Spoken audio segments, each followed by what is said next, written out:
I can't even take any credit for that. Like that had to all be that was God. You make it seem so easy, man. I tell you no lie. Because, I mean, you took that first year out of college and then 2015, boom, world champion. You, you can't, that's easy. There's no way it's that easy. Daniel, Listen, come on.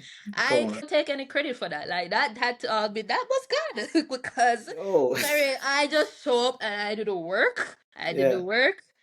I went to training every day. I did the therapy that I was supposed to do, and I went home. And then I went to the World Championships, and like literally, that was just God. I went to the World Championships. All right, my only aim for 2015 was to get to the finals. That was the Okay. only aim I had. You went 2013, you didn't make the finals. This Mhm. year around, this year here back again. Your only goal now is make the finals. We're taking it a step further, make the finals. And I went and I was running well. I won the heats. I won the fight. Yeah.